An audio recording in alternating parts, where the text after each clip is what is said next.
The field at sundown. Josh lived in a small, isolated farmhouse, a weather-beaten monument to his late father's memory. The countryside was quiet, almost too quiet, and his only company was the soil he tilled. He was a farmer who worked from dawn till he could no longer see the rows, often pushing past the dusk. It was a habit his father had always warned him against.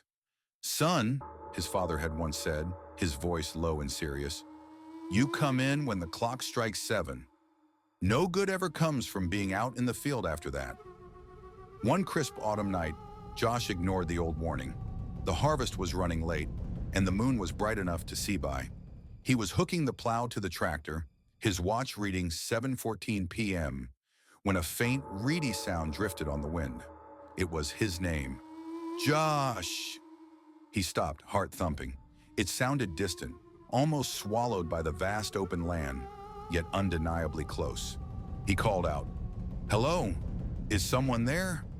Only the wind answered. Then it came again, louder this time, tinged with a strange, sorrowful urgency. "Josh! Over here!" The voice seemed to be coming from the edge of his furthest field, right up against the dark line of the woods. The place his father had always told him was cursed. Hesitantly, he started walking, leaving the tractor idling, its lone headlight cutting a weak beam into the growing gloom.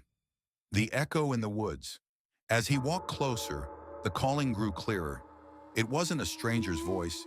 It was familiar, mournful, and laced with a desperate sadness that made the hairs on his arms stand up. "Who is it?"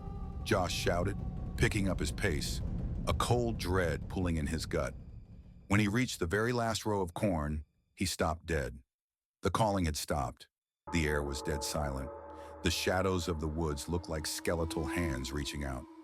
He was about to turn back when he saw it, a small antique pocket watch lying on the freshly turned earth. It was his father's watch, the one he'd worn every day and was buried with. Josh bent down, his hand trembling as he picked it up. The glass was cracked and the hands were frozen. He flipped it open.